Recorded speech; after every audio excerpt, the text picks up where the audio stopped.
to a new edition of Knicks Bros TV here on Jets Talk. In this session, I have a special guest. It's a guy that I've actually been following his channel ever since I started YouTubing. I think he does a really good job as far as, making good selections weekly basis as far as the NFL teams are concerned. And he's a really dedicated Jets fan, so I have a lot of respect for him. No further ado, I'll go ahead and introduce him. His name is Joe. He goes by Young, or is it Young 00, Young J00. Yes, he has the channel New York Jets TV. So go ahead and introduce yourself, and we'll kind of go from there. Hey everybody, all my subscribers, all his subscribers as well, just everybody watching. I want to thank you guys for watching. First off, I go by Young J00. Everybody knows me. I usually do about 3 picks each week. 2 games are usually 2 random games from different teams, and one is always the Jets game if we're playing. I'm going to continue that all the way pretty much through to the Super Bowl, but I'm a huge Jets fan, so I'm always doing Jets news. Did a video on the firing of Rex Ryan and John Idzik, just generally just following the team all throughout. So I'm going to just keep doing that throughout this year. So that's what my channel is just all about. It's pretty much all Jets, but also try to encompass a couple different teams just to give other people that like other teams, it's just something to view as well. So it's just kind of a whole NFL type of channel thing. One thing I really appreciate about Joe's channel, and I always wanted to tell him is, from other YouTubers that do this weekly, as far as selections or not, Joe does a really good job as far as dissecting the games and kind of getting into depth of the games, and he doesn't make emotional decisions. Sometimes, he goes against the Jets, but hey, let's just be honest. We've had a terrible season. And sometimes it bothers me, like, no, Joe, you can't go against the green, but sometimes it is what it is. Yeah, absolutely, and that's the thing that I get a lot of flack for, especially in my inbox, especially a lot of my Jets fans. Everyone knows, I love my team, but the truth is the truth. I try to give a lot of in-depth analysis about our positions as well as, the opposing team's positions, and just kind of give them a matchup and kind of let them know, hey, look, our weakness is this. This is what they do well. This is how they're probably going to attack us.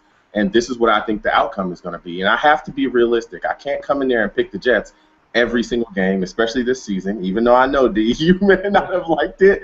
But, hey, like I said, I get a lot of people in my inbox, oh, you need to pick us everywhere. I can't do it. I have to be honest, and I have to be realistic. Otherwise, I'm just pretty much on the Jets payroll. I'm not being honest about my team and where we stand, and I can't do that. I cannot do that.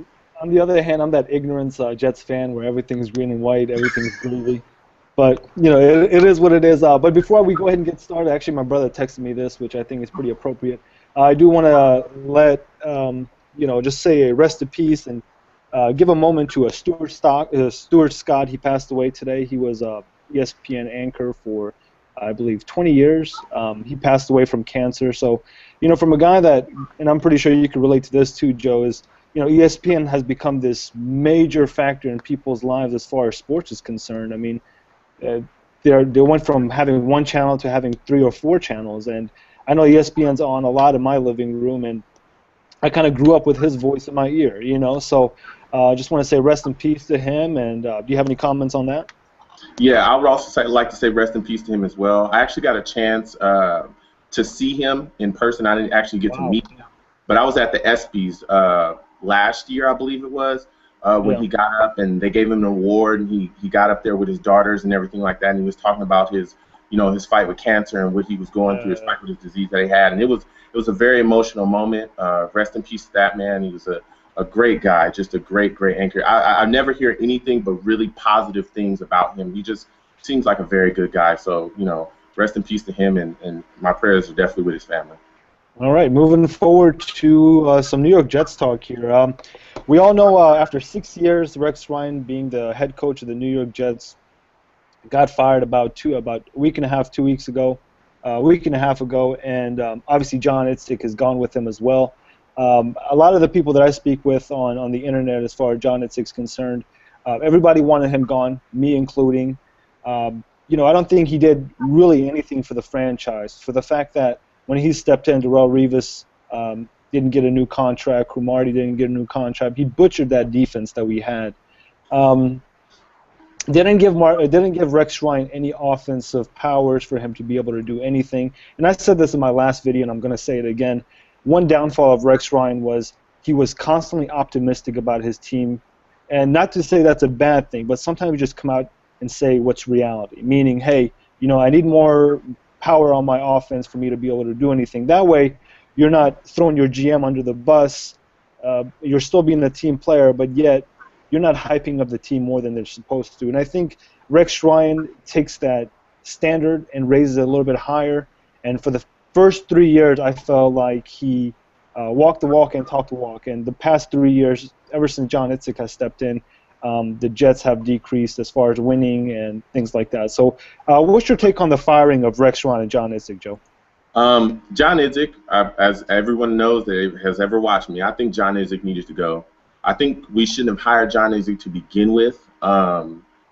He was a cap guy. He's a guy that really had no personnel experience. So his drafts, or his failing in the drafts, weren't really surprising when you kind of break down what he's done in the past. I mean, this was a guy that really didn't have anything to do with the draft board. So when you put him in front of it, especially with our scouts as well, like Terry Bradway, who's terrible, who's given us terrible drafts. It was the same guy who had a first-round grade on Stephen Hill.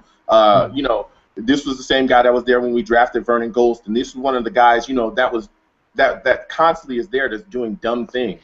Mm-hmm. John's draft as a whole gave Rex nothing to work with at all. Yep. Like you said, he pretty much stripped the year we went 8-8. He pretty much stripped that team and gave Rex back the team and said, "Hey, I overpaid Eric Decker. Here you go. Win me a game." And that's just not how it's going to work. You can't do things.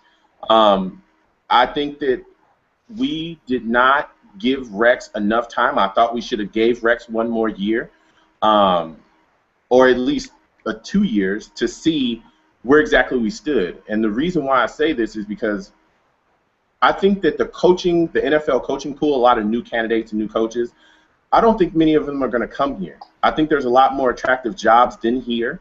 I think we're in a position where we're looking at it, and we're in this pretty much the same position we were with Mangini when we fired Mangini, where it's like, where do we go now? And if you look at our coaching search now, it's like, where do we go now? If you look at who we're eyeing, it's Doug Marrone. I don't think that Doug Marrone is a better coach than Rex Ryan. I don't think Doug Marrone. Yeah, I think he's an average head coach. That's exactly what I think he is. I think he's an average guy, and we can get into him a little bit later. I don't know if you want me to go all the way in on him right now, because I will. Yeah, okay. That's fine. Yeah, because to me, John Idzik should have been gone, so that's not even a factor or a question. He just needed to go. Yeah. He had no clue. Doug Marrone, to me, and I don't understand why everyone is such up in arms about him. I don't even. You can talk about his coaching and how average it is, but I want to talk about his character. And I think this is something that people really don't pay attention to when they talk about a coach. A coach is supposed to be a guy that inspires people. That's what Rex was. Guys would run into brick walls for Rex, okay? Yep. Because they knew that Rex would sell out for them. They knew that Rex had their back. Yep. This guy, Marrone, opted out on the deal and left a 9-7 Bills team that could eventually have taken over the AFC East. Tom Brady realistically only has a couple years left, maybe a couple years left at the top. It's not like we were getting any better. The Dolphins are trash. The defense with the Bills is extremely solid. Their offense is okay at best. They're a solid team in our league. They crushed us twice. You know what I mean? Yep. Why would you opt out and leave a 9-7 team? Why would you do that? Why would you? Go ahead. I'm sorry, but I agree with you there. I think the one thing with Doug Marrone that bothers me too, now this is just me just complimenting what you just said, is the fact that, to me, the move that he made with the Bills was kind of like, all right, this doesn't set right with me. He's the type of a guy that, to me, is too sleazy. He kind of got out of that contract in a really wrong way. But there's been a couple of speculations where he was kind of upset about a Sammy Watkins trade that was going to happen. So he was kind of upset about that. Kyle Orton obviously talked about retiring. I mean, those things were a factor, but I totally agree with you. I think there's something with his character that I just can't trust. And I don't like that. I don't like that at all. And I think I know a lot of fans are upset with us going after Marrone, but I know a lot of fans that are kind of like, well, let's just go ahead and sign him. He was solid in Buffalo. He may have been solid in Buffalo, but he's not a better head coach than Rex. He's an offensive guy. I know everyone's touting these offensive guys, but if you look at some of the top teams in this league, they're defensive-minded teams.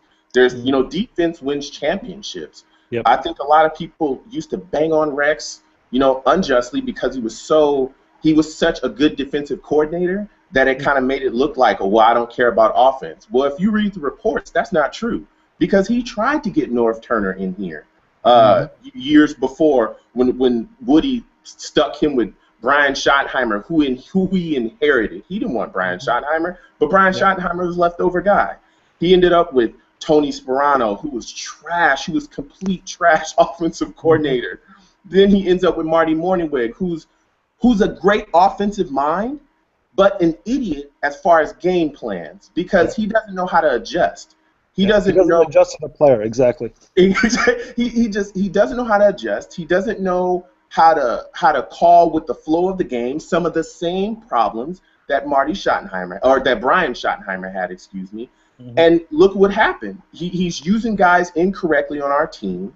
He runs Chris Ivory. If Chris Ivory has some early, effectiveness, then ultimately Chris Ivory is immediately pulled from the game, and then he sat on the bench. And then we bring in Chris Johnson, who's running like a Christian schoolgirl. You can't do these things. You cannot do these things. And those were that's where the failure came in with Rex. It was like, it just made it look like, hey, he doesn't care about offense. I don't believe that that's necessarily true.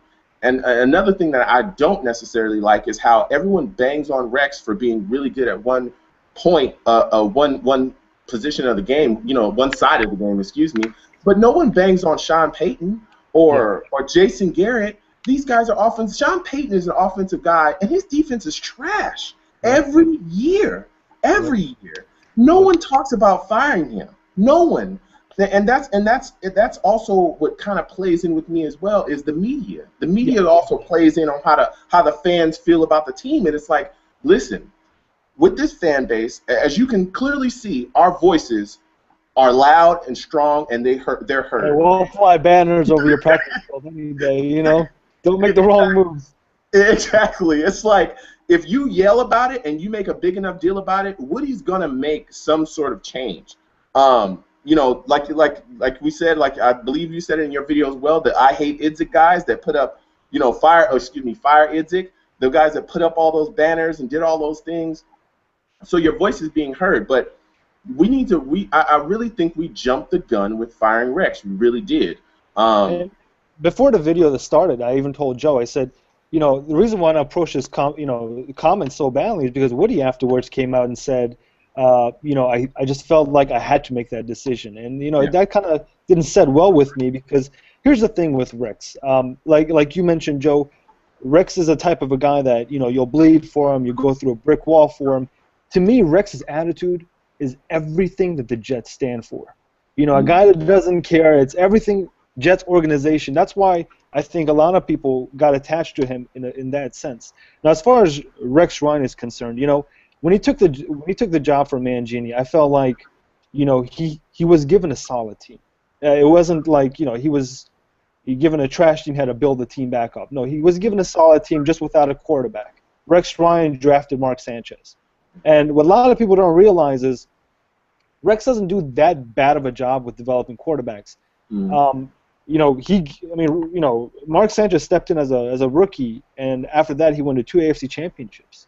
So he doesn't do that terrible of a job, but being in the New York media, being around New York, you get dissected much more if you're in New Orleans or if you're down in Atlanta or if you're in Tampa Bay. So the other thing I think Rex Ryan did is, he liked that spotlight. He put himself into that spotlight more, and he gave reasons for people to be able to dissect him. And that's one thing that was a downfall for Rex Ryan. So I can totally agree with you with what you're saying there. So. Yeah, and it's just, to me, it was really frustrating. When you look at a lot of what he was stuck with, like with Mike Tannenbaum, we went through, the bad our salary cap literally was just destroyed by this guy because they ended up giving Mark $16 million that he didn't earn at all, and pretty much tied him to the team and made him unreleasable for a while. And just a lot of the weird stuff that Mike was doing back there. Don't get me wrong, Mike Tannenbaum did make a lot of moves to help the Jets to those 2 AFC championships. Sure. But and I use this analogy a lot of time. John Idzik is like the reverse Mike Tannenbaum. Mike Tannenbaum, when he was paying for guys, he was going top tier. He was getting the best guys. He was going to the casino. He was going to pull that slot machine down, and he was going to go all the way. I'm going to go all the way. I'm going to go broke, and then I'm going to go home. That's how he was going.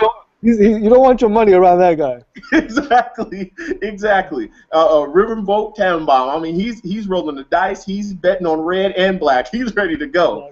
Exactly. And with that type of philosophy, that type of spending philosophy, especially the way that we dealt with Revis when he was here before John Idzik got here, it was a catastrophe waiting to happen.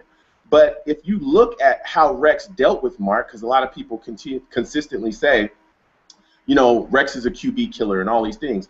People seem to forget that Rex gave Mark the best offensive line in the league for his first 2 years he was here.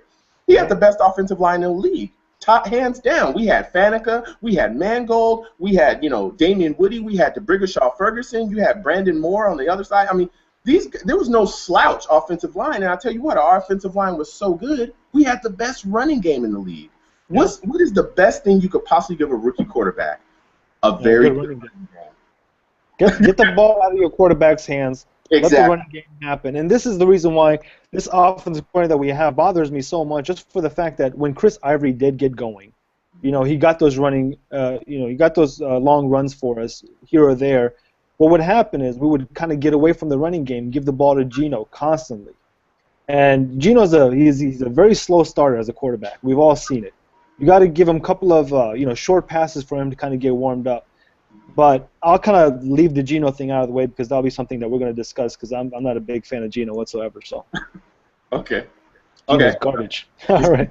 So, as far as John Idzik and Rex Ryan are concerned, obviously we spoke a little bit about that. Who should we hire now? One guy that kind of keeps coming out is Dan Quinn from Seattle. Mm-hmm. He's a defensive coordinator. What's your take on him? I absolutely love him. I want him or Todd Bowles, but this is my fear, and I've said this in none of my videos.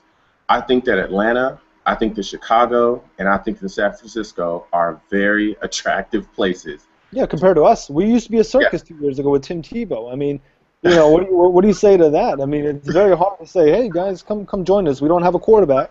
Exactly. We don't have much of a running game. We got a bunch of mediocre wide receivers. Our defensive backs is entirely trash. Come join us. It's New York. Yeah, exactly. You're exactly correct. Would you like to go to Yankee games? We got Yankee tickets. Madison Square Garden. The Knicks are losing terribly. I mean, would you like to come? I mean, it's not very interesting whatsoever. So, yeah, exactly. And I think that I like I said, I love Dan Quinn. I think to get a Dan Quinn or to get a Todd Bowles, we literally have to give them ownership of the franchise. Woody would literally have to turn over everything in that front office to them and say, look, I need help. I don't know. I don't have a coach. I don't have anybody I can trust to run this team. Listen, here, you go get yourself a GM. You can go do this. You can go do that. Have at it. But I don't think that's necessarily the right route to go. Sure. I know that we're going back to Seattle again. I forgot the guy's last name, but it's like Tony K. He's one of their pro personnel guys. He's not a John Idzik. He's actually a guy that has made decisions, that has actually drafted guys. He was vital in a lot of their drafts. Like I said, he's one of their player personnel guys who's always been in that war room, who's always scouted and done everything. He's not John Idzik. He's not a bean counter. He's not a guy that was just about cap. He was actually a guy that was scouting and actually a guy that knows what he's talking about. I think to get Dan Quinn, we might have to bring him in as a general manager, or and then bring Dan Quinn in. I think Dan Quinn like I said, may be out of our range. I think we can end up with Todd Bowles, who's a very good coach, but I think that all kind of hinges on who our general manager is. And I think that that's the more important factor into this equation. It's like, first we need to get a general manager before we get a head coach. Because I don't want to run into the same problem that we had with Rex Ryan, where we feel like, or where the GM feels like he's saddled with a coach that he didn't choose. Yep. I want to scout and get these guys in here because I already know the system that my head coach is running. And I understand the players that will complement his system. So I think first we need to get a general manager in here before we even really talk about a head coaching candidate. Yeah, you got to be able to get the foundation before you go ahead and start talking coaches. What do you say to the Jets fans, the ones that basically say, hey, we kind of need to go to more of an offensive-minded coach? Because, Quinn is a defensive coordinator. So, what is your answer to guys like that? I mean, is he going to be concentrating more on defense? Because ever since Rex Ryan was a coach for the New York Jets, you constantly say, well, he's constantly biased toward the offense. He doesn't come to the meetings as far as the offensive meetings are concerned. What do you say to guys like that? I tell you to be careful what you wish for. The Bears tried that. They got rid of Lovie Smith and brought in Mark Trestman. How'd that work out? Don't. And that's what I'm saying. That's where the media comes in. It's like everyone believes that if you're a defensive-minded or if you're offensive-minded that you can't succeed on that other side of the ball. That's not how it works, okay? We all hate the Patriots. Well, I hate the Patriots. I'll say that. Yeah. I'm here. I'm with you, brother. I hate the Patriots. But you have to understand that, Belichick is a defensive-minded guy. He runs that defense. He's had very good offensive coordinators, though. That's what's made Tom Brady take that next step. He's had Charlie Weiss. He's had Josh McDaniels. Josh McDaniels is a nut job, and he shouldn't be a head coach. But he's a darn good offensive coordinator. Yeah. So it's like a lot of the times people, I don't know if it's just a lot of fans of this team because they're maybe necessarily uneducated about how the NFL works, but there's very few coaches that are coaching on both sides of the ball. If you look at where a lot of these coaches are picking up the slack on whichever coach, it's because you have a very good coordinator. And like I said, again, a guy like Sean Payton. Sean Payton is an offensive guy. That's all he runs. When he had Greg Williams and they went to that Super Bowl, though, look how the defense showed up. When they got rid of Greg Williams, look how this defense is showing up now. Yeah. So I don't think you have to go after an offensive-minded head coach. You don't have to, because our team isn't built like that. So if you want to go after this offensive-minded head coach, then be prepared to lose for the next 3 to 4 years consistently, because we don't have a quarterback. Okay, we don't have a quarterback, and the way that it's looking, especially the way it's shaping up now, we might not even get a quarterback in this draft coming up, and we might not have a quarterback for the next 2 years in place to even learn a system. So going with a defensive-minded head coach that could bring in somebody that's innovative offensively could work out for us. We don't have to go after some offensive guy because it doesn't always work out. Like I said, Mark Trestman, be careful what you wish for when you get rid of a coach and try to bring in a guy, he's got an offensive mind. Just because you have an offensive mind doesn't mean that you're going to succeed, because look at the Bears' offense. It's trash. Look at their defense. It's way worse than when Lovey was there. It's complete garbage. They give up long balls all night long. So I think that going with a defensive-minded head coach would be fine. He just has to bring in an innovative offensive coordinator to get the job done and run the offense. It's not that hard. It's really not that hard. I just think that a lot of Jets fans are being programmed by the media, and maybe, again, some of their lack of knowledge that, hey, the offense sucks. You got to go get an offensive-minded head coach. That's not true. Yeah. And here, the way I see it, and I said this in my last video, the way I see it is we are 3 to 4 years away from the playoffs. I don't see us going to playoffs next year. I don't see us going to the playoffs in 2 years. The reason why I say that is I really think because we are not a very attractive spot to bring a coach in, I think we're going to end up getting a mediocre coach.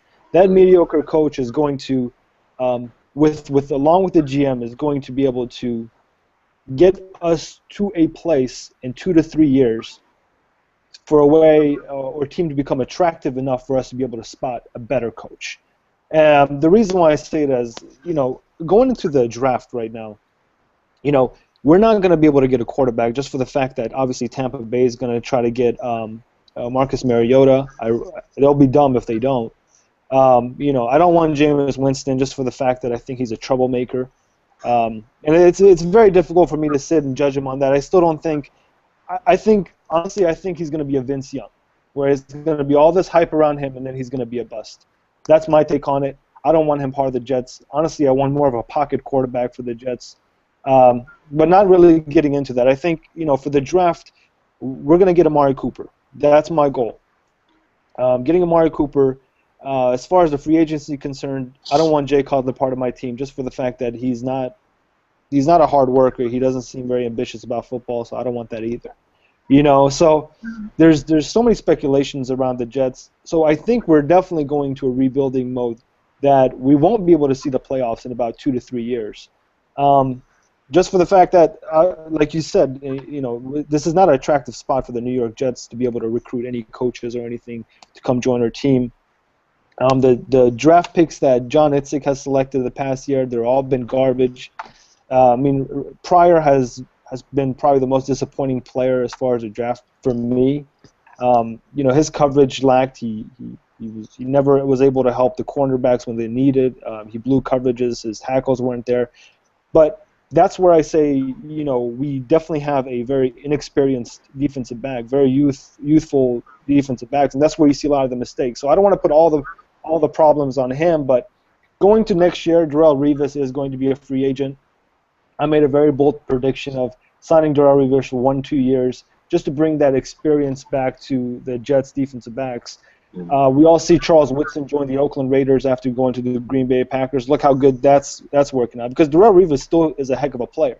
Mm-hmm. What's your take on, as far as, you know, Revis coming back? I know that's very ambitious for me to say that. And as far as going to the draft, and what do you think is going to happen as far as the rebuilding mode for the Jets? Okay, I'm going to start with Revis. Revis, the thing about Revis coming back here is, why would he come back here? Why? Because the system. Oh, I'm sorry. The system. No. Go ahead. I'm sorry. No, I'm good. Go ahead. No, you're fine. The system that he was successful in won't be here anymore. Mm-hmm. Rex was the reason why Revis found his niche in this league, because that's who he was the most successful under. So why would he come back here? Why wouldn't he just follow Rex to wherever he goes? There's no reason for him to come back here. It's not like he has to leave wherever he has to go. If Revis becomes a free agent next year, if him and the Patriots don't get another deal worked out, there will be teams lining up at his door, literally his door, for his services. He doesn't have to come back here unless we overpay him. and that's the bottom line there. So if you want to overpay Revis, everyone knows I love Darrelle Revis. I wanted him to get re-signed, you know, this last year in free agency coming into this year. I thought we should have re-signed him then. But you know what? I think the door is closed on that. Unless you're going to pay him $20+ million a year, because I believe that that's what it's going to take to get him in a Jets uniform, is $20 to $25 million a year to have him come here and play here.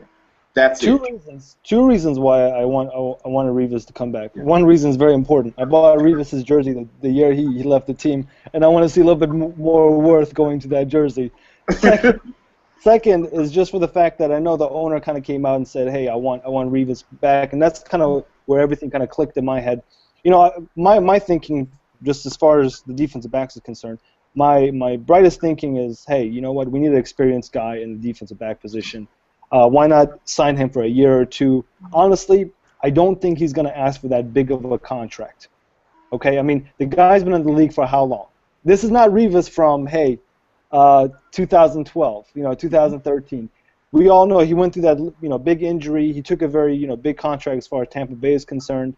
But I think he's going to consider age. I think he's going to consider, a couple of things. Now, that's kind of a wild card I kind of threw out in my video, but as far as bringing experience to defensive backs, I think that's one guy to look towards, because if you all see Cromartie, as far as the Arizona Cardinals are concerned, he had himself a nice interception, and he's considered one of the experienced cornerbacks that's still a decent player. So that's where my kind of take as far as Darrelle Revis came about, but I can totally see where you're coming from, too. So. Yeah. My thing with Revis is this. Yeah, it's not the Revis of 2-3 years ago, but he's still the best corner in the league, hands down. Still. he still commands that type of money. And the thing about Woody Johnson is, I think that Jets fans don't understand. Woody Johnson is a liar. I mean, flat out, he is a liar. If Woody Johnson really wanted Darrelle Revis back and he really wanted to sign him, Revis would have been signed. Because when he wanted Revis gone, Revis was gone. The same way, and this is something that Woody does, he'll make a decision and it'll blow up in his face and he'll pretend like he has no clue what people are talking about. He's a One businessman. move that comes to mind is Tim Tebow. Tim Tebow was all Woody Johnson, hands down. He wanted to bring Tim Tebow in. He wanted to sell jerseys, and he wanted Tim Tebow playing quarterback. That's factual. Nobody else on that team wanted Tim Tebow. Nobody else in that front office wanted Tim Tebow but Woody Johnson. Because the problem was we had a trash quarterback in Mark Sanchez. He was complete trash. But Tebow was worse. That wasn't an upgrade. And if you wanted to upgrade and you really wanted to help the offense, you could have got us a right tackle because we had Wayne Hunter. Wayne Hunter was the worst right tackle in all of football. He was getting beat by anybody and everybody. So I don't believe anything that Woody Johnson says to me at all, ever, because he's a liar, and he's a known liar. He's lied about other stuff. So that's why this whole thing with Revis, if Rex would have stayed, yeah, I could see Revis coming back because – and that's another thing that we lost with Rex. We lost a guy that would attract free agents to us. A lot of guys around the league, when there was a poll out for coaches, who do you want to play for? Who's the top coach you want to play for? Rex was number one by a long shot. By a long shot. And a lot of those deals that could have gotten done when John Idzik was here with DRC or, any of those offensive guys, even Emmanuel Sanders, Golden Tate even talked about coming here, that he was literally, that Deshaun Jackson literally screaming to come here because they want to play for Rex Ryan. Well, that's gone now. Okay, that's gone. So that's with me with Revis. Do I want him? Absolutely. Do I want to overpay him? Absolutely not. Yep. My mind is, and I hate that it's gone, but Rex is gone. That's all gone now. We have to start moving forward. And when we move forward, I'm thinking about the draft. The draft, to me, I want to talk about Calvin Pryor. Everybody is upset with Calvin Pryor. He's a bust. He's absolutely a bust. Absolutely. But about the thing with Calvin Pryor is he should have never been drafted in the first place. We shouldn't have drafted him. True. He wasn't even in a position of need. We didn't need a safety. We needed a corner. And that's where I'm saying we needed a receiver. We needed a lineman. We didn't need a safety. And if we did need a safety, we didn't need an in-the-box safety because we already have that. We already have that in DeJuan Landry. We already have that in Antonio Allen. We already have that in Jared Bush or whoever else is behind them. We already have that. We have a bunch of in-the-box guys. We needed a range safety that could cover tight ends. That's why Rob Gronkowski kills us. That's why, all the big pass-catching reception tight ends destroy us. Even Chandler from the Bills, who's not a speed guy. He's not a guy you necessarily have to be afraid of in space. He was still catching balls and destroying us because we couldn't cover a bed with a bed sheet. And that's because we're not getting the job done and we don't have guys that can cover. So when you bring in a guy like Calvin Pryor, who's never covered anything in his life, you play his highlight tape for him. When I watched him at Louisville, I watched his highlight tape. I watched some of the games he played. I thought he was okay. But when I watched him, I saw certain things, and it's the same thing I saw in the league when he started playing for us.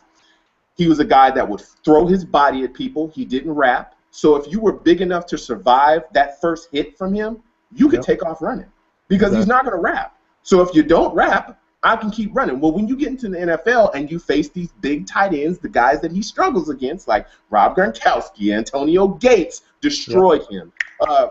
Guys in space. I remember him literally missing a tackle in San Diego. The running back that they had, I forgot his name, but the San Diego's running back comes out. He misses a tackle, flails his body at the guy. The guy is able to survive that hit, boom, and kept it moving. And also a lot of his hits in college were also helmet to helmet. But you know what highlights I didn't see? I didn't see him covering anybody at all. And the knock on him out of college was his lack of coverage ability. So here you go, John Idzik, making another bad draft pick, and you draft this guy that could have never succeeded in this system anyway, unless you made him a strong safety. What we should have done is we should have taken Brandon Cooks, or we should have moved down, and we should have taken Kelvin Benjamin. That's what we should have done, hands down. When we drafted Calvin Pryor, the Saints couldn't have ran up there fast enough to hand that card in for Brandon Cooks. Everybody was mind blown that we didn't get this guy. You would have gotten more out of Brandon Cooks as a rookie than you got out of Calvin Pryor on your defense. So that was just a bad pick overall. That whole draft was terrible, but that was one of the worst picks overall. I mean, one guy that stands out, and it's usually I like to put a parentheses and put who, is D. Milliner. You know, we drafted him, and he turned out to be a bust. The one thing with D. Milliner always struck me is you always feel like he knew he was going to get injured. Just the way he played, he's always had, you know, he never really threw himself at the guy. He never was confident in himself, and I always had a question around him when he ended up having an injury on that. Was it a kick? I believe it was a kick where he got injured. So, alrighty. I know you had a couple of things more to say about the draft and the free agency. Go ahead. Yeah, my thing about this draft, just getting away from that terrible draft that Izzy did, I believe that this draft, I don't think we need to draft strong. I think that we need to trade down and get value. That's my move for this draft. If we're smart, we either get an offensive lineman, which you can get later, because I think that this is the draft where we need to say, look, our offensive line is trash. And we've tried to cover this up for years. We have a hole at right guard that I'm telling you that you wouldn't believe. Even if Winters was starting, he's trash. Oday Aboushi is okay at best, but I don't trust him. So I think that this is where we start to look at, hey, let's start to rebuild our offensive line. We're going into a year where DeBrickashaw-Ferguson, we don't know where he's going to be as far as his contract because he's making way too much money next year. And everything outside of that, Nick Mangold is solid, but everything outside of that, who knows? Gautami on the right side, I mean, he gets beat by speed rushers all the time. You know, our left guard is he trash too. Like I said, our offensive line needs to be looked at and possibly worked on and rebuilt this draft. So let's get some value and let's trade down. Let's do that. Let's be smart about what we're doing here. I don't think we have to go wide receiver in the first round because I think we have more than enough wide receivers, more than enough money tied up in wide receivers with Harvin and Decker and Curley here already. So here, the one question I have as far as a wide receiving core, and I can totally agree with you with what you're saying, is the one thing that I've always had a question with is I don't like the size of our wide receivers. And naturally, we've always had small guys. If you look at Wayne Corbett or Coles, you know, guys like that, we've always been naturally small in the wide receiver position. You know, as far as Decker is concerned, I mean, who in the world would have thought Decker would be your number one wide receiver? He's always been a second or third string wide receiver. The fact that he came to the New York Jets and there was this huge hype around him, oh my goodness, we got Decker. I'm like, oh great. So who's going to be our first, wide receiver? Curley, I'm okay with him. He's done fairly well. But as far as Percy Harvin is concerned, I want to say I haven't seen enough in Harvin for me to be able to say, hey, I want him back. So, when I look at this wide receiving core, I don't see a number one guy. Do I feel like, yes, we can go through another year with him? Sure. I mean, it kills me to see it, but it is what it is. I mean, if we're going to build in our offensive line, I'm okay with that. But that's the question that I have is because Decker honestly hasn't had a good season whatsoever. He's been, missing in action for the most part. He did have a huge game against the Dolphins, so that's where I kind of come in and say, hey, maybe approach another wide receiver and be able to release maybe a Percy Harvin or, Eric Decker. But that's kind of my take on that. But I think the biggest picture that I want to see is, and this is something that I don't think we're going to see a solution that going to next year, is Geno Smith. This guy is terrible. He has regressed from his rookie year. There's been times in where, honestly, I don't play football. I'm a foreigner. When I got off the boat and then I became a New York Jets fan, I don't know much about football as far as a quarterback position, but trust me, as a viewer watching football for the past 12 years, I kind of got the hang of it. And some of the decisions Geno Smith makes, it's amazing that you're like, how the hell did this guy make it in the league? But that's my take on it. As far as Michael Vick, I don't think we should re-sign him for not even 1 year. I feel like he has zero interest in football. That's just the way his body language what I get from him. There lies Matt Sims. We went ahead and signed him. So right now, going into next year, we have a guy that's a bust, and then we have Matt Sims. I mean, no wonder no coach wants to come to the New York Jets. Mm-hmm. Yeah, my thing about our receiver position is, I feel like I said this 1,000 times. We overpaid Eric Decker. We overpaid Eric Decker. He's an overrated number 2 receiver. Yep. I didn't think he was going to be all that special when he came here. I didn't think he would do much more than what I saw him do with like Tim Tebow, which was a solid effort and a solid year, but he's a guy that if you double team, he disappears. He disappears through certain parts of the game anyway. Yep. He was hampered with that hamstring injury here. And even when he wasn't hampered with the hamstring injury, he would drop a lot of footballs that just didn't make sense. Like easy catches, easy stuff. And he was dropping them for big yards. So I just think Decker is what he is. He's a number 2 receiver at best.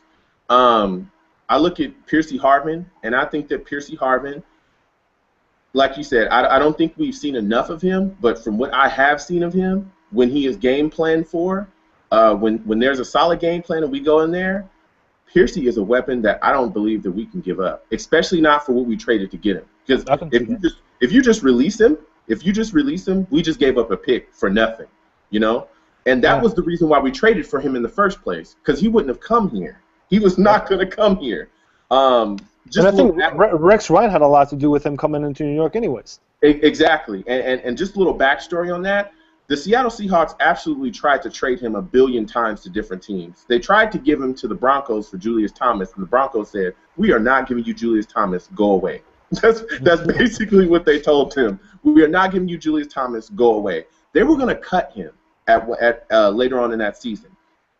John made a trade for him because he was panicking, because he knew that he had jacked up and didn't get anybody in here talent-wise.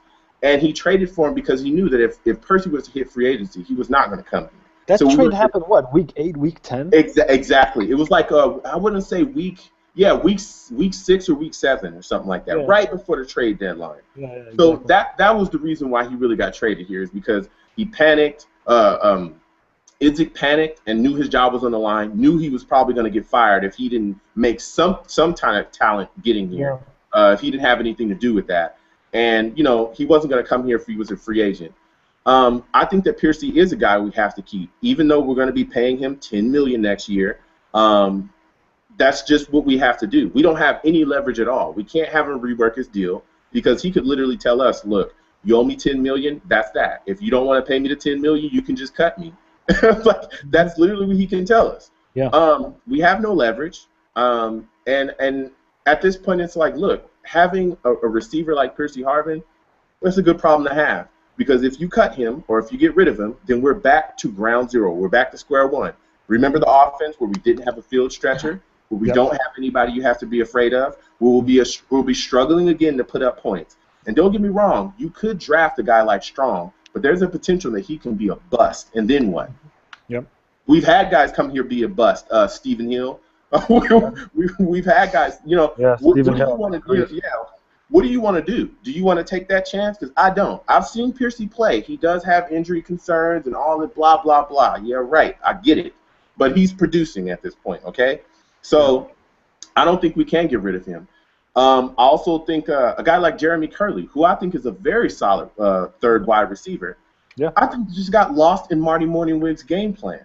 I think, like I said, I think Marty Morningwig is a very bright offensive mind, but just an idiot. When calling plays, he's just a complete idiot.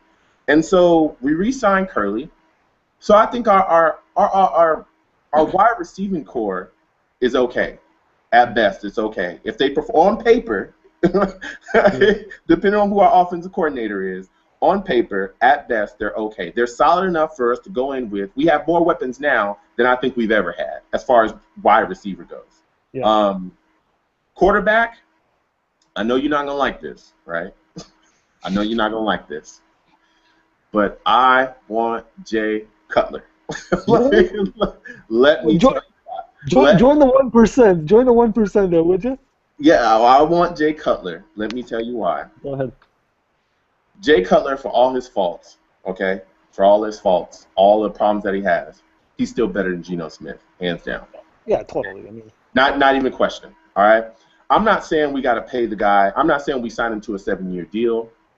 I'm not saying we, give him a boatload of money or whatever. I'm saying that as a bridge guy, you give him a 2-year deal or a 3-year deal even.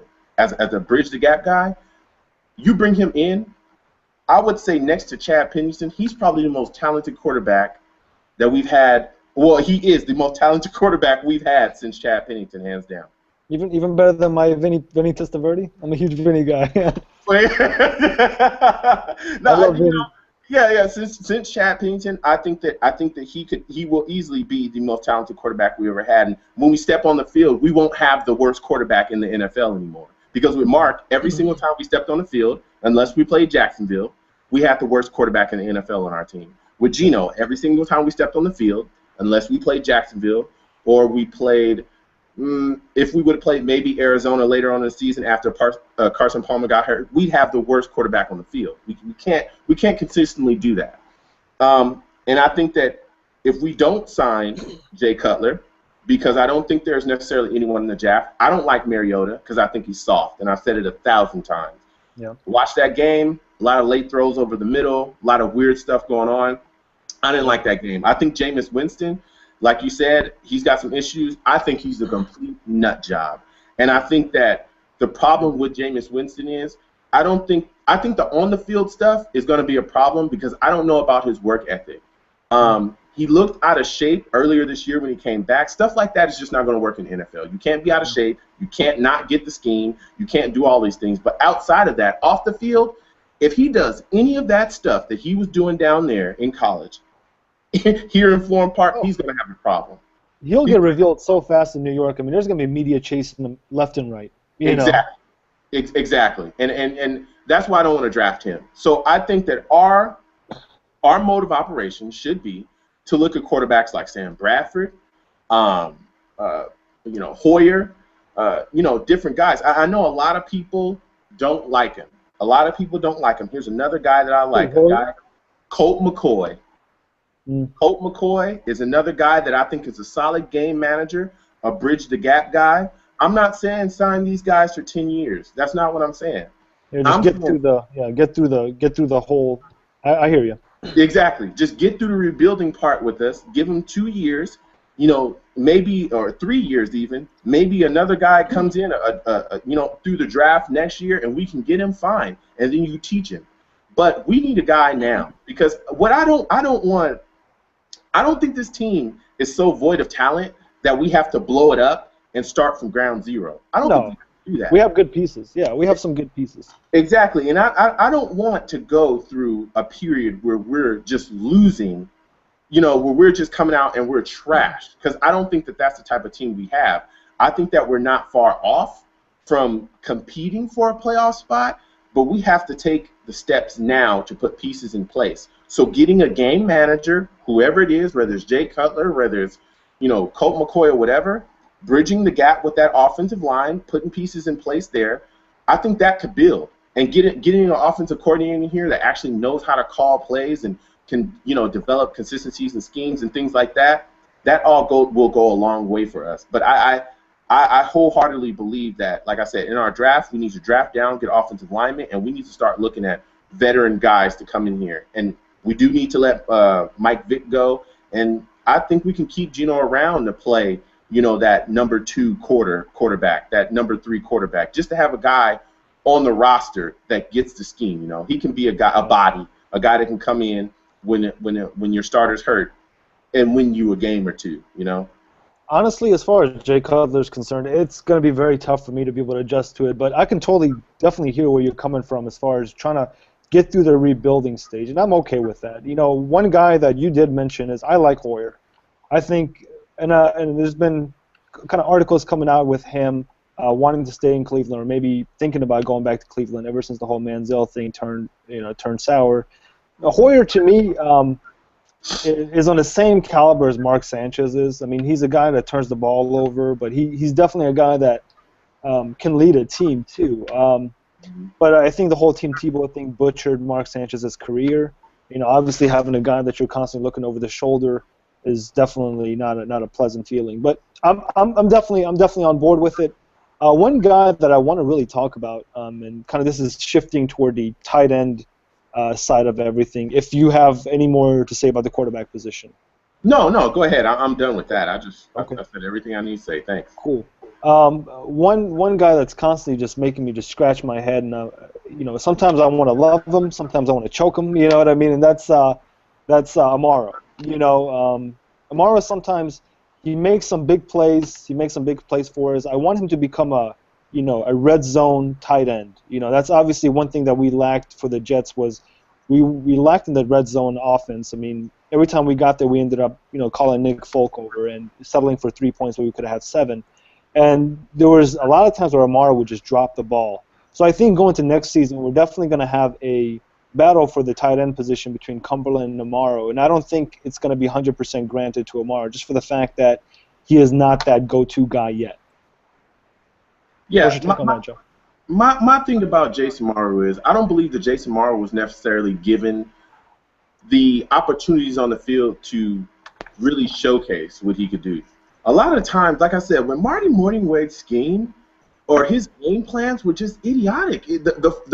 The formations and the packages that he would have out there sometimes, even when Geno was starting, just wouldn't make sense. A lot of times, Jeff Cumberland would get the start over Jace, and it wasn't just in running situations because Jeff Cumberland, I guess if you want to call it, is a better blocker than Jace Amaro. That is one of Jace's problems, is he's not a great blocker. I mean, he didn't block at all pretty much in college. I mean, he was catching footballs left and right. I mean, he didn't even have a tight end coach in college. So my thing about it is I think that Jace, even for all the problems, I think he led all rookie tight ends in catches.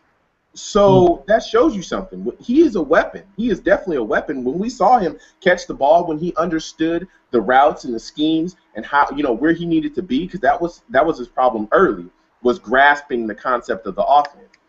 Mm-hmm. When he got it, finally, when he knew where he was going, oh man, he was amazing. He would get there fast. But the opportunities, because he's being snatched out by Marty Mornhinweg, and here come the stupid play calls and all these other things, I think that hampered his growth this year more than anything. Yeah. But I think, again, with our new coaching staffs, we'll see more out of Jason Amaro. I see a lot of promise out of him. That's a guy that I think that John Idzik made a correct choice with, was bringing Jace in. But I just think, like I said, Marty Mornhinweg's scheme just ruined his season. Even though, he was still catching footballs, it was because, Jace is just talented. But we just got to give him time. But he definitely has potential to be one of the better tight ends in the league. Jeff Cumberland is a guy that I think is on the bubble. A guy, yet again, that I talked about last year, that for our offense to take the next step, he had to take the next step. We had to see him finally deliver. There's always this hype around Jeff Cumberland. He's going to come in. He's going to do this year. He's going to have so many catches. He's going to better his blocking. He didn't do any of that this year. He didn't do anything. He didn't do nothing. He was the same Jeff Cumberland, the same guy disappearing and all these things. But again, that could have been because of Marty Mornhinweg and a lot of the stupid stuff he was doing. So I think our tight end position has a lot of promise, but we just kind of, those guys have to have opportunities. You know what I mean? Yeah. The other position that I want to talk about is going to be the running back position. Obviously, I'm a huge fan of Chris Ivory. I think he did a really good job for us. He had a little bit over 800 yards for us this season. I think Chris Johnson has to go without a doubt.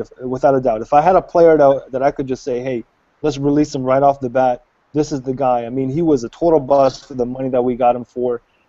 He wasn't proactive on the field whatsoever. He totally lost his starting job to Chris Ivory. I knew that maybe the third week going into the season. I think, releasing Chris Johnson, I'm okay with Powell and Ivory running the ball for us. The one thing that I noticed with the running game is, we'll start the game running the ball, we'll run it just fine. Because of a red zone offense, we always had to settle for 3 points. Then when we, give the ball back to our defensive side for them to be able to step up and give us opportunities, Well, because of our defensive backs, we always gave up touchdowns. So we were constantly behind in games. And when you're constantly behind in games, you tend to go away from your game plan. And that's exactly what happened with the Jets. Is we'll start running the ball. Next thing you know, we're trailing 14-3. We got to hurry up and pass the ball. What does that mean? You give the ball more to Geno Smith. You give the ball more to Geno Smith. Guess what? You're going to have a losing season, and that's exactly what happened. So I don't see much downfall in our running game. I think one productive thing that we saw this year was we saw a running back like Chris Ivory that we can count on going into the next season. My thing about, Chris Johnson needs to go, but I think Chris Johnson was his failures with us were a product of Marty Mornhinweg's offense. Yeah. Chris Johnson, I don't think people remember, but Chris Johnson was brought in here to be like an X Factor type of guy, a Sproles. Remember when we first got him? It was, Chris Johnson. If you got a fantasy team, pick him up. He's going to be running. He's going to be out there wide receiver. He's going to be, we're going to match him up with linebackers, and he's just going to be our weapon X. He's going to be our guy that, we're gonna put him in different spots in different places. You're going to have to account for him. Marty didn't do any of that. Yeah. Marty literally put him in positions to fail, and this is what I mean by positions to fail. Chris Johnson, when he was in Tennessee and he had all those big years, even since he's been in the league, he's been a speed back. He's never been a power back. That's just his frame. He's not even built for that. So when you look at him in Tennessee, when he was successful, he was running outside the tackles. Well, when he got here, all of a sudden, again, Marty Mornhinweg just not knowing how to call plays for different guys, he was running him like he was Chris Ivory. He had him running in between the tackles. He had him running in the linebackers. He's shoving him up the hole. You cannot do that with Chris Johnson. You can't do that. It was just idiotic. It's not even borderline idiotic. It's pure idiocy when you got this little guy you're trying to shove up a hole. That's never been his game. So he was put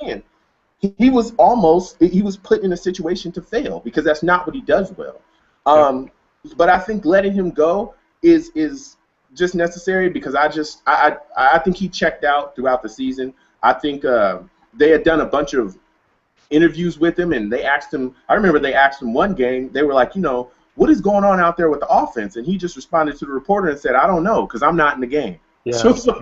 So I just think he checked out here, and I think he got his money, and that's it. He's pretty much done. So I think that's a guy that needs to go. One thing with Chris Ivory, though, I do want to mention is, and I know you mentioned about Chris Johnson and him not having a place in the offense. The one thing Chris Ivory did do, he made the best out of nothing. And he took that opportunity and just ran with it, literally. Yeah, and I totally agree with that. I think Chris Ivory is the better back of the two. I think when you look at Chris Ivory, he's a total package. He can run, catch, and block. That's one thing he definitely did better than Chris Johnson was block. There was a lot of times when pressure was, barreling down on Geno or Vic, and he made an instrumental block that, kept the play alive. So Chris Ivory clearly needs to stay on the team. He's a guy that we need to, keep on the squad. He should be our starter. Bilal Powell is another guy that was on the bubble last year. That's another guy I think should be brought back. But there's also a guy that I didn't believe. I think he got the short end of the stick with us bringing in Chris Johnson. And that was a guy, Richardson, guy we traded for. And we brought him in, and he was very good. He was very good. In the limited snaps that he would get, he would break off a lot of runs. But ended up getting the elbow and nudged out because we already had Chris Ivory, and we already had Bilal Powell, and we already had Chris Johnson. So I know that they re-signed and they brought him back in. I think people are going to be very surprised by what he has the potential to do and what he probably will do next year. That's a guy that I'm definitely looking at to make a splash next year because he's a very good running back. He's had a history of injury issues, but when we had him last year and we were running him in preseason, he looked very good. So I don't think that we're necessarily hurting at running back at all. If anything, we could cut Bilal Powell and get a speed guy in here, a change of pace back. A Chris Johnson-esque type of guy that can be a home run threat. I think that's the only thing we're kind of missing is that home run threat. But that's it. I think we have a solid backfield. Yeah. And now looking at the defensive side of the ball, one area that makes it very attractive for a coach wanting to come to the New York Jets is going to be your defensive ends. Or front three is really awesome with Muhammad Wilkerson, D. Harrison, and Shelton Richardson. I mean, those guys were an X factor into our season. Hopefully, and this is just from looking at it from a fan's perspective, I hope that line can maintain itself because I believe Muhammad Wilkerson is on his last year of his contract, if that's correct. Absolutely correct. And that's one guy I really want, to come back. But, since Rex Ryan is no longer here, you just don't know how faithful the players are going to be to this team. I mean, for being a Jets fan for 14 years of my life, the one thing that this year brings is it brings a lot of questions. I'm so confused as a Jets fan. I don't have a GM, nor do I have a coach. I don't know who the hell is coming back next year. Next thing you know, the Jets are going to switch their jersey colors, and we're going to go back to the Titans of New York. But it is what it is. I hope that defensive line can stay the way it is. But the one gray area that we have is going to be our defensive backs, and I kind of want to touch on this. Pryor, throughout the season, basically just lost his job to Joaquin. Was it Jarrett? He lost his job to him, and then we also have Landry. So I kind of want you to touch base on the defensive backs of the Jets. The defensive back situation, we need to rebuild our entire defensive backfield. And that all depends on the coach that comes in here. That all depends on the scheme. I think our safety situation is what it is. As much as we all can't stand Calvin Pryor, like I said, I think he was brought in to fail. There was never any way in the world that he would have been that range-free safety that we were trying to make him into be. There's just no way. He's never done that in his life. So learning how to cover, at this level is probably one of the worst things you could possibly ask someone to do because you're bringing them in to fail. He's not going to learn how to cover overnight in the NFL. It's not going to happen. Yeah. You're guarding. You're covering some of the best athletes in the world, so it just wasn't going to happen. But again, that's a guy I believe that we can't cut because we have so much invested in him. I think that our corner situation is completely terrible. I think, and this is one of the critical things that I think got John Idzik fired, if nothing else. We have nothing at corner. He brought in Dimitri Patterson. That guy was trash. Even if he would have stayed and not gotten cut, it didn't matter. He was a fourth-string corner at best. Even when he did play in preseason, he was trash. It was a freeway over there. Guys were just running around doing whatever they wanted to do. So it wouldn't have mattered if he would have stayed or would have left. It wouldn't have mattered. We still would have been terrible over there. You look at guys like Kyle Wilson. Kyle Wilson is a bust. He shouldn't have. But he's a serviceable guy. He's not what we thought he would have been, but he's serviceable. Dee Milner is another guy that has upside. He has talent, but can't stay on the field. We also knew that when we drafted him. He was hurt all throughout college. He was hurt when we drafted him. By the way, he was hurt when we drafted him. So, you just got to go all the way out and, draft corners. You got to draft positions for this. You also got to go into free agency and look at correcting this corner situation because it's not going to get any better. Even the guy McDougal that Idzik drafted, he's trash too. I mean, he's not the best corner. He's also hurt. He was injury prone in college, which is why he slipped in the draft. And we drafted him earlier than we should have. At best, he had a 5th round grade on him because of the same reasons why when we brought him in, what happened is what happened because he was always hurt.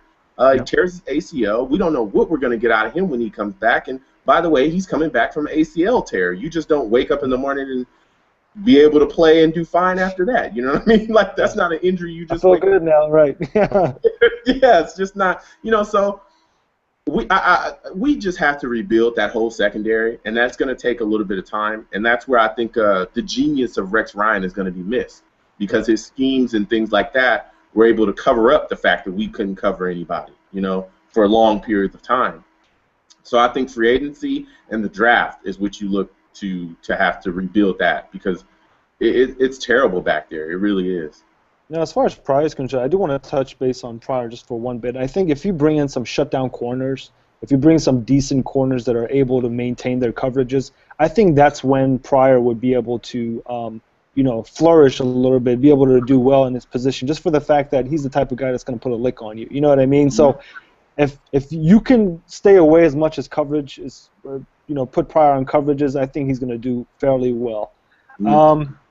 Obviously, this is a very terrible time to be a New York Jets fan. That's for sure.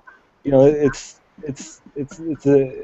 I mean, I have so many questions right now, but I think the best thing is just to be able to see a new chapter. I mean, that's the biggest thing I'm okay with as far as Rex Ryan leaving, just for the fact that the past 3 years have been just, awful. From the draft picks that we've had, from Geno Smith to Tim Tebow coming into the butt fumble. I had to miss a couple of days of work because of that. Yeah.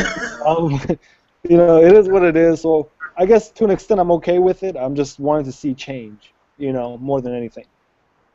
Yeah, I want to see change as well. I don't think that going just kind of touching on our defense again, I don't think that the secondary is the only thing that we have to fear, going into the next year to rebuild. You also have to look at our linebacker situations too. Yeah. David Harris might not be here. Calvin Pace, how many years are you gonna get out of him? How many years does he have left? We might be looking at, a lot of things changing here and a lot of work having to be put in, behind flubbing drafts. This is what happens when you miss in the draft constantly. Our defensive line, not just Sheldon Richardson. I'm not sure that Muhammad Wilkerson will re-sign with us. I'm really not sure of that. Depending on the coach we get, I mean, Muhammad Wilkerson easily is a top 5, if not top 3 defensive lineman in this league. It's not like if he leaves, there's nowhere else to go. There's tons of places for him to go. He could go tomorrow.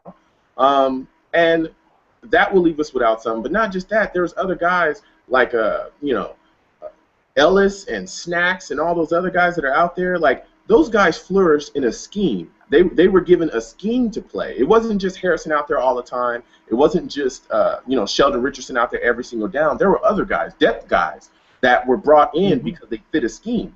So what do you do with those guys? Guys that flourish in Rex's system. I don't know if they'll flourish in the next guy's system that they bring in here. So yeah, this defense could end up taking a pounding. Really, really bad. So it's just there needs to be a lot of attention paid to this defense and a lot of attention paid to this secondary as well. Like I said, our GM and our coaching search is really going to set this franchise up for the future, whether we go up or whether we go down, because it's just, I think it's a really, really vital draft and a really vital, head coaching search and GM search. This is exactly why, and I hate to say it again, but this is exactly why I feel like we're, 2 to 3 years away from a playoff appearance. I mean, this rebuilding stage, it all depends on what players want to come back or what players don't. But, let's just say Muhammad Wilkerson doesn't want to come back or D. Harris doesn't want to come back. You're looking at an entirely different defense. So I don't know. We'll go ahead and see. That's really all I have on my questions. Do you have anything you want to kind of have an input on, or have any questions you want to bring up, Joe? I wanted to kind of see what everybody's feeling about Nick Folk is. I feel like he's a guy that has been very, very sturdy in our franchise, and I'm just kind of wondering what are your feelings about him? Cool, Nick Folk. Honestly, before this year, I considered him to be I could close my eyes and I'd be like, you know what, Nick Folk, make the kick for me. I can go grab a drink of water. I don't even have to watch the kick happen. That's how much confidence I had in him. I considered him to be, on the same level, maybe not on the same level, but, Adam Vinatieri guy, or the kicker for the Raiders, Jankowski, guys like that. But this year he's been really off. But, I think Nick Folk is a reflection of our team. Everybody else has been on the mediocre ball this year, and to question Nick Folk after all the things he's done for us, I don't think it's fair.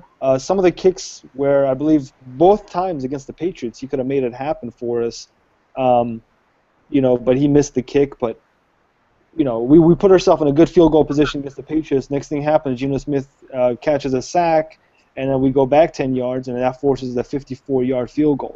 So I don't think we put Nick Folk in the best of positions to be able to come through for us. But That's just kind of my feeling on it. But if we want to turn that chapter with Nick Folk, I'm totally fine with it. You know what? Let's just we are. Have you seen the movie Replacements? Yes.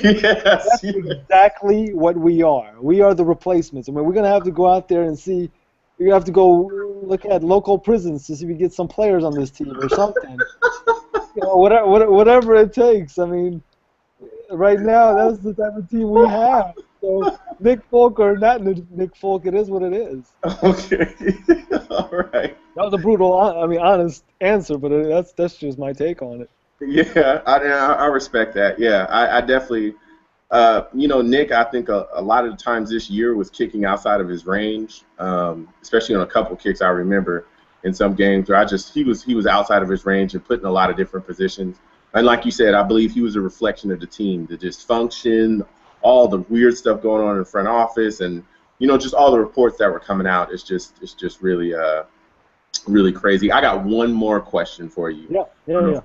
We have a little time. How do you feel about the Jets beat writers and guys like Manoush Mehta? How do you feel about him? Who's this?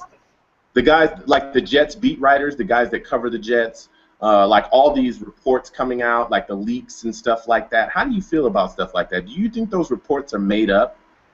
Honestly, and I'm going to be very frank with you, I haven't heard of stuff like that. Maybe you can kind of get me involved in. I don't know what's going on as far as. Well, in the past, there's been a lot of leaks, supposed leaks from the. Oh yeah. Yeah, from the media, just about the Jets and the inner workings. And Manoush Mehta is one of the guys that is like a leading guy he's a Jets beat writer, but he's always all over the Jets. And some of the things that he says.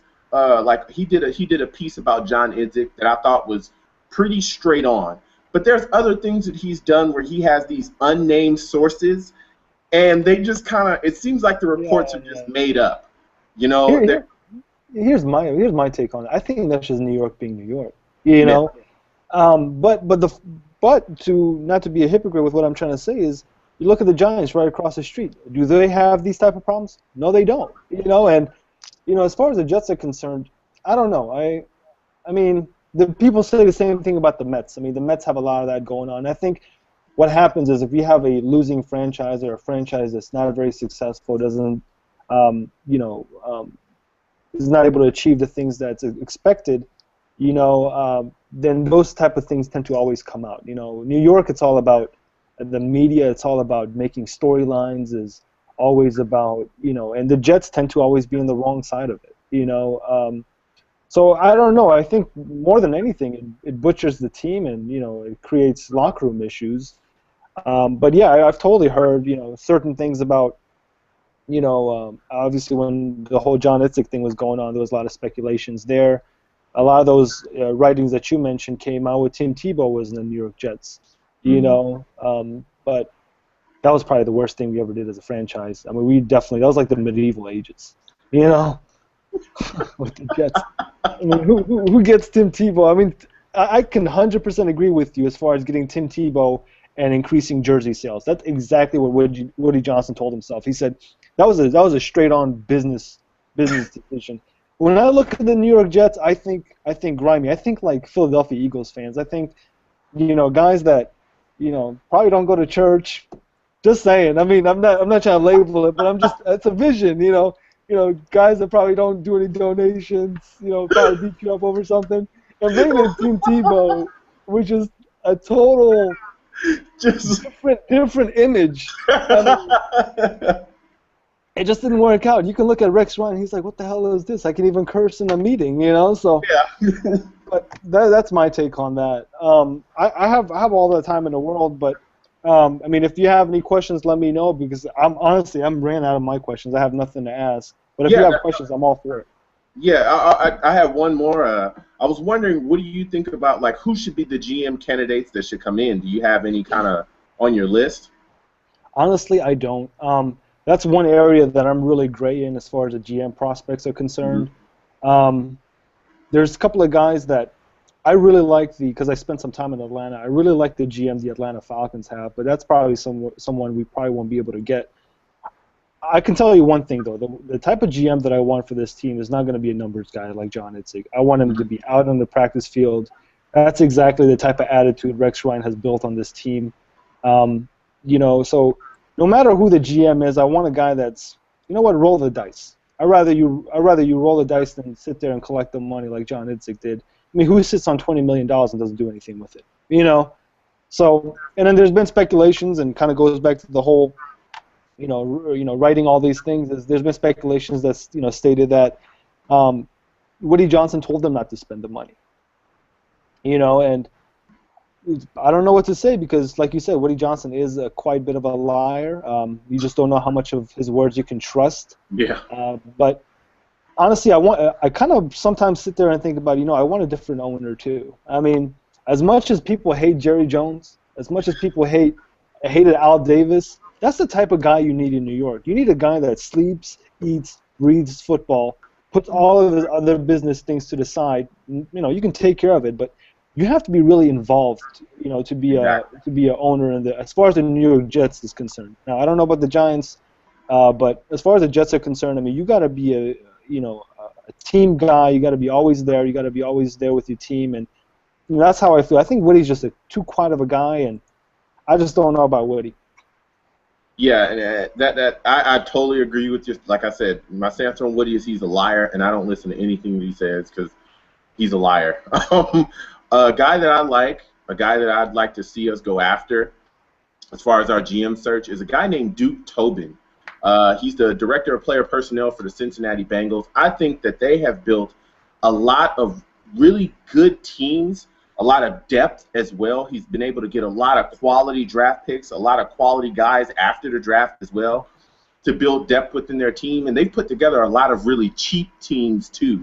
The Cincinnati Bengals are known, their owners known for being cheap, and they're consistently, in the playoffs. They're consistently one of the tougher teams in the league to play against. I think that Andy Dalton is trash, but that team, he's been able to put a quality team together. And this is a guy that's a player personnel guy, a guy again that's not a John Idzik, a guy that scouts, that knows his guys, that knows his players, that knows his war room, that knows his scouts and can do every single thing that you need him to do at every single level. So a guy that I'd like to see brought in is Duke Tobin.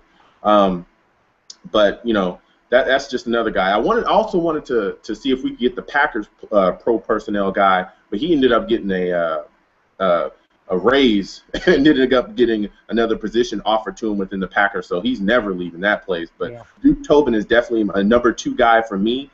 That I think we need to definitely go after and make some moves, because if we don't get a guy in here that knows the draft, that knows how to draft and knows how to set up a war room, we are finished. We could definitely be finished. So here's one question I have for you, Joe, and I know you kind of mentioned that we shouldn't go out there and try to get a wide receiver. Mm-hmm. Now let's just say maybe in the 2nd round or maybe even the 3rd round. I don't know if he's going to go this far. Since I'm a USC fan. What do you think about Cody Kessler? This is just me just kind of throwing names out there and just, having fun with it, since I did pick Chris Johnson on my fantasy team. Damn it. If I would have known that 17 weeks ago. Hey, trust me, all those beat writers, I got hyped. I was like, yeah, Chris Johnson, all right. I didn't fall for it. I didn't fall for it at all. I actually took Chris Ivory. He wasn't even drafted in my fantasy league, so I got him off the wire. So kudos to me. But follow you from now on. Yeah. So Kessler, I think he's a solid guy, but I just think there's other positions that we need more depth at. So I don't think he's a bad guy. I don't think he'll slide to the 2nd round though. That's one thing I don't. I don't think he'll slide to the 2nd round. So that's where coming in, build value, getting draft picks for the future, stockpiling stuff. And I hate to say it, but it's the Patriot way. And it's very, very smart. What they do there is very, very smart. They look at guys, they evaluate their needs. They draft based off of need. They don't make knee-jerk picks. They don't do stupid stuff. And they value guys, and you know what? If he's not there or he's already gone, all right, we'll just move down. We'll keep stockpiling, because if we don't get him this year, that's cool. We can bring a guy in here. We know our scheme's good enough. and we know our coaching is good enough as well that we can bring a guy from somewhere else and get him just about there. And you know what? If we don't get him this year, we'll get him next year. And I think that that's something we need to look at because we're in a partial rebuild. I feel like we're in a remodel. We don't have to rebuild. We just got to remodel. Mm-hmm. So looking, like I said, some of the positions and groups that we look at, we need to draft down. But if Kessler's there, you know, second round, mid-second round, yeah, I mean, take him. That's value. But how long do you think Tom Brady's got in the tank? Say it again. How long do you think Tom Brady's got left in his career? Tom has got. I would honestly say Tom has probably got 3 years, 3 to 4 more years, and this is why. Tom is not Peyton Manning. I think that Tom Brady is better than Peyton Manning, and I've said this to 1,000 people. I can see that. I think that Tom Brady is better than Peyton Manning, and I think that Tom is so physically gifted, and he's just not sound physically, but he's so sound mentally. And he doesn't have to do all this antique stuff at the line where he comes to Omaha and all that. He doesn't do all that crap. Yeah, exactly. He comes to the line, he looks at you, he says, okay, I'm dissecting you. All right, you're downloaded. I know where you're coming from, you're coming from, you're coming from. Okay, I'm going to switch my play. I'm going to switch my reads. Okay, I'm going to switch my hot routes, and he gets you gone that way. But what I think that Tom has had issues with this year and last year was they didn't give him the offensive personnel to succeed. Kimbrel Thompson is trash, complete trash, okay? These were trash wide receivers he had last year. They were garbage, and he was still dragging these guys into the playoffs. A lot of those rookie guys that were missing catches, dropping balls, dropping a bunch of catches and things like that, I think that Tom is going to be here for quite some time, especially due to the fact that they're getting back around to giving him weapons.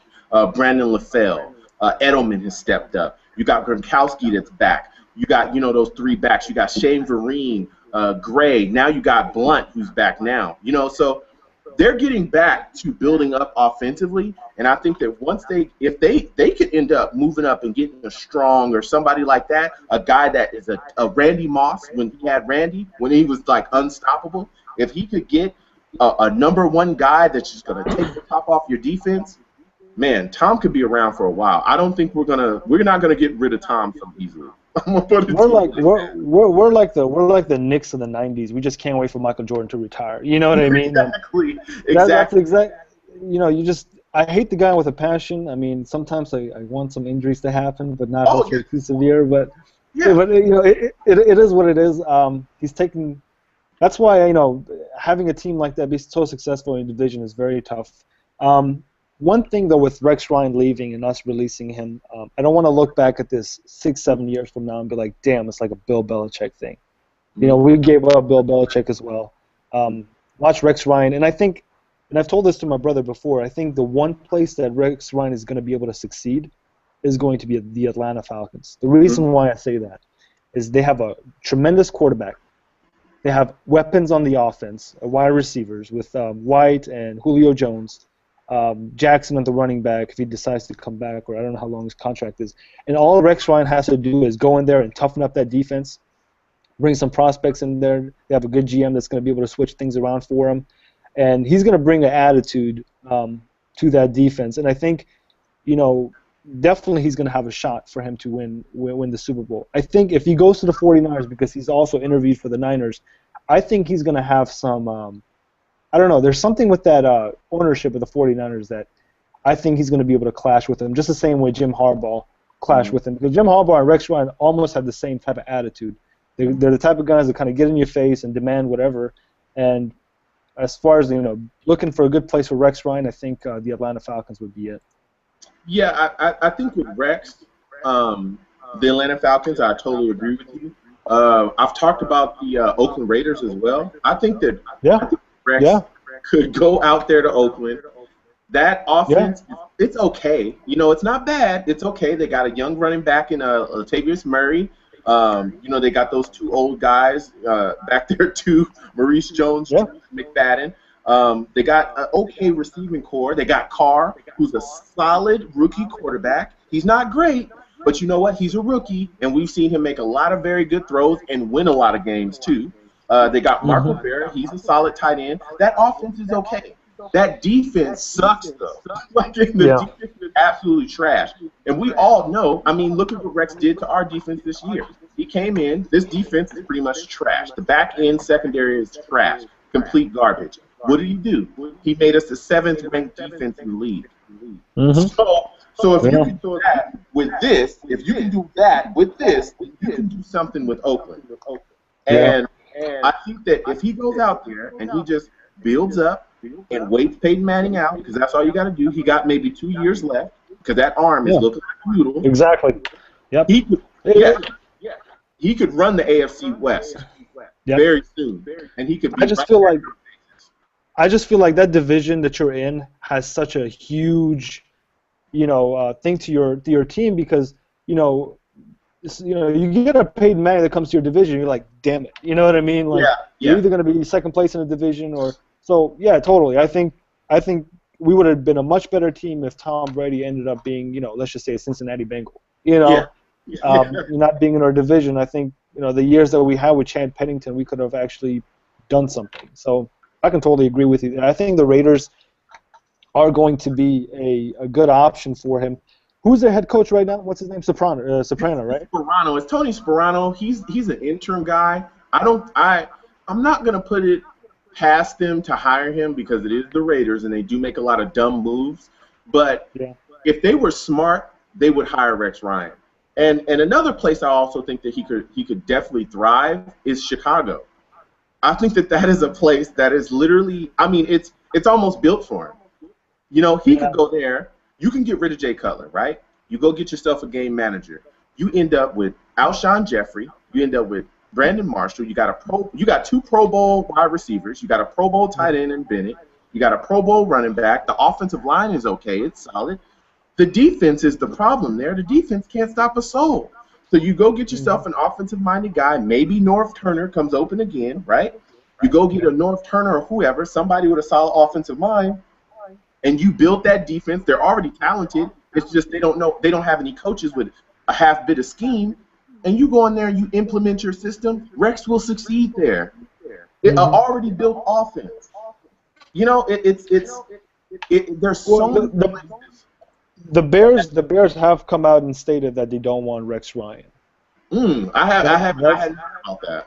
That's one article I did read. I was shocked too because when I looked at it, honestly, I was like, that's perfect for Rex. Yeah. Now, one thing I do want to ask you is, what's your take on mobile quarterbacks? Because I'm the type of guy, like I said, I like a pocket quarterback. I like a guy that drops back, throws the ball. Occasionally, if you have to run, if it's really the last thing that you have to do is go ahead and run the ball, then go ahead and do it. But what's your take on mobile quarterbacks?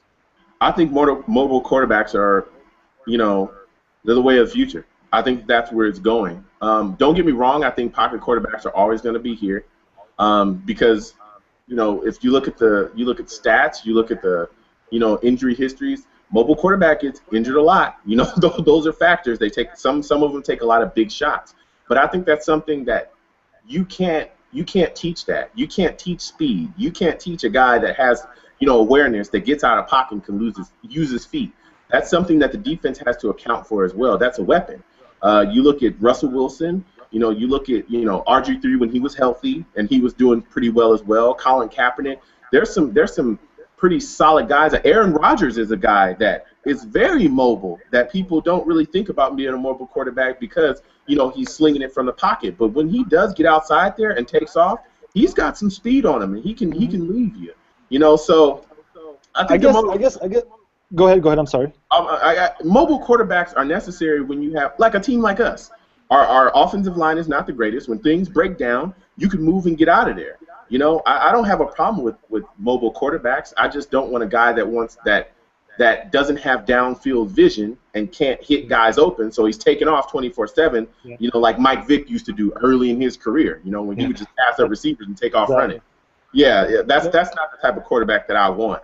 I think when it comes to mobile quarterbacks, you got to be able to break it down. There's 2 ways of looking at a mobile quarterback. One is going to be the guy that hikes the ball, like you said, Michael Vick early in his career, and just takes off. Yeah. Or it's the guy that or hikes the ball. He sees to see if anybody is open, and if not, then takes off running. I'm okay with that. I think Yeah. the big problem that comes in is it starts from the college. I think the colleges these days aren't doing a good job establishing that player for the NFL anymore. I think they're just looking at their program to see what works out for them, the best to get that quarterback, for that 4 years to get whatever they can out of them. And that's why you see a lot of, I guess quarterback busts in the league. And right now I think one of the best quarterbacks that's been drafted is Andrew Luck. Yeah. I think he's a heck of a quarterback. Aaron Rodgers is another one from Cal. A guy that got overlooked. Talking about the Oakland Raiders, I think Derek Carr, Fresno State. I thought, I think he's a heck of a quarterback too. So, when it comes down to it, I'm not big on a mobile quarterback just for the fact that you're not going to be able to see a future out of him. Like same thing with RG3. Not to say that everything that goes on in Washington is RG3's fault. Offensive line's got issues, running game, wide receivers, but I just don't like the way the whole mobile quarterback is. It's not productive to me. I don't see a mobile quarterback, being a franchise quarterback. Although there has been some mobile quarterbacks that have been franchise quarterbacks, but that's what I want for the New York Jets. Let me ask you this, and I'm just going to ask you: where do you think Chad Pennington fell through for the Jets? When do you think Chad Pennington went from? Because there was a lot of times we would have had a Joe Namath moment, Where do you think Chad Pennington fell off for the New York Jets? Where did he fall off?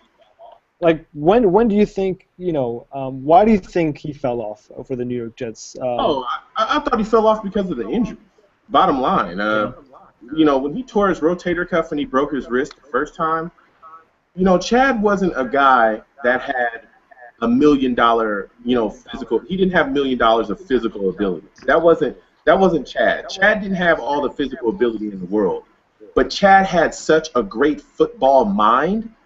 That's what got him, through. Chad wasn't a guy that had a laser arm. He wasn't a guy that, he was going to launch footballs down the field and it was going to get there with a smoke and speed on it. No. Chad was a guy that could come up, like I said, he would dissect the defense. He was so in tune with the offense and he was so in tune with the game. He did everything well. And I think that was to make up for his lack of physical ability. And that's what you see in a lot of quarterbacks. Perfect example is a guy like Jay Cutler. Jay Cutler has all the physical ability in the world, right? He's got a big arm. He can launch the ball wherever. So what you see out of guys like him is you see a lot of interceptions where they're going, you know what? I see that he's not open, but I'm going to throw that over there anyway because I know I can get that in there. And that was the knock on Geno Smith early. Because Geno, again, is a guy that has all the physical ability. The problem with Geno isn't, we don't question can he make these throws. We've seen him make throws because we see the flashes from Geno. We've seen it. The problem with Geno is the mental stuff. Yeah. It's the head stuff. It's the, hey, can you come to the line, recognize the defense, read them, understand where they're coming from, change your protection, change your routes, and change your reads. Can you do that, Geno? No, he can't. Yeah. No, he can't. Not consistently. And that's the problem. I think that where Chad fell through was after the rotator cuff and the broken wrist, it really brought his physical ability down to the point where it was like he almost couldn't stay on the field because he couldn't stay healthy. His shoulder would pop out. I remember that playoff game where his shoulder was gone.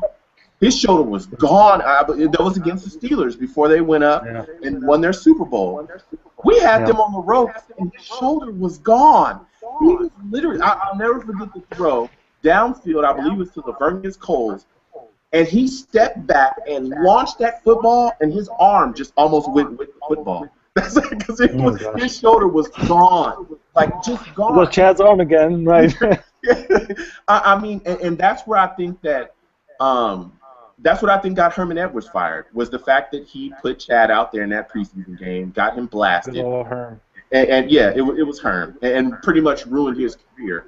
I honestly think that if we could have kept Chad Pennington and had him instead of Mark, I think we could have possibly won a football game because he went to Miami and was able to be, a game manager, a guy that, you know, hey, I'm going to make smart decisions because it's what I've done my whole career.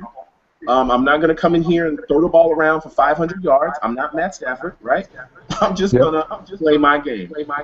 And did he go to Marshall or he went to Michigan State? I'm sorry. He went to Marshall. He went to Marshall. And he also played with Randy Moss. And Randy came into the league telling people, hey, guess what? It wasn't just me out there catching those footballs. This guy knows how to throw. So, yeah, you know, where it fell through with Chad Pennington was the injuries. And he just couldn't overcome those things. But before that, I mean, he was the most accurate quarterback in the league. That's factual. Who was the two greatest quarterbacks of the New York Jets? Oh. Joe Namath, Vinny Testaverde. No, I'm just kidding. I'm a huge Vinny guy, I'm telling you. Yeah, I love Vinny too, but, you know, I mean, look at us now, though. We're far from that, man. Quarterback, Matt Sims. Let me ask you this.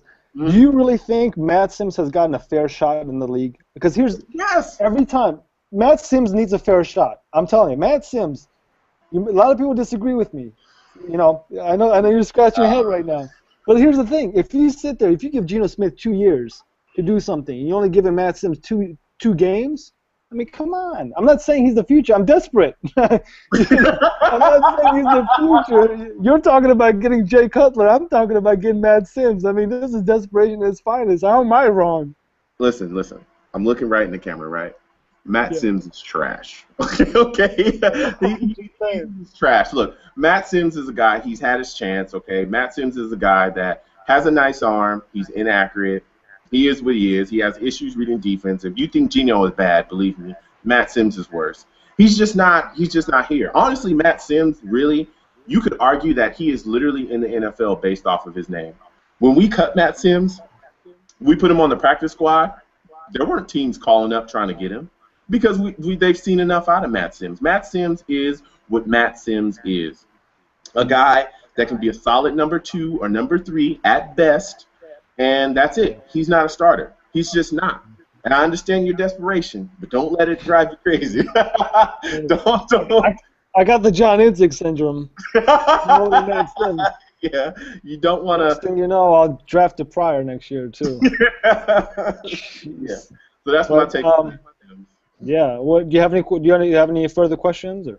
No, I don't have any. I want to thank you so much also for just having me on this hangout. It was just awesome to talk to you today. Totally. No, I really want to be able to do this at least once a month, maybe once every 2 months. I'd like to get more Jets fans on here. Bear with me, but what's the guy's name? Rock the Chalk, the KU fan, but he's a Jets fan as well. Oh, I've never heard of him. I haven't seen him there. Yeah, I tried reaching out to him, but I think he's really busy. But that's one guy I want to be able to get on here. I want to get a couple of guys along with you, Joe, to be able to just talk Jets football. He's a guy that's in the TTC, so I watch him a lot just for the fact that he takes a lot of heat for the Jets. The talk trash circle. Oh, okay. But no, you're one guy I always go to as far as Jets fans are concerned. I have a tremendous amount of respect just for, like I said, the way you dissect games is really awesome. So, guys, make sure you watch this channel. I believe it's you want to make sure you say your channel right, because that way I don't butcher it. Yeah, it's Young J. It's YOUNGJ00. Yeah, come on, check me out. Comment, rate, subscribe, guys. And thank you guys for watching as well. Thank you for having me again. This was really, really great. Yeah, no problem. And also make sure, guys, you watch Knicks Bros TV. It's kind of a channel like my brother and I have started this channel. He basically takes the New York Giants and the New York Knicks side. I also like the New York Knicks, and I watch the New York Jets. So we kind of try to do a channel like that. Make sure you guys comment, subscribe. Leave your comments below. I think the number one thing that Joe and I love to do is read you guys' comments and be able to get back with you guys and have a nice little debate. If you have anything more else to say, Joe, I'm going to go ahead and stop the broadcast. No, that's it. Thank you again for having me on. All right. Thanks, guys.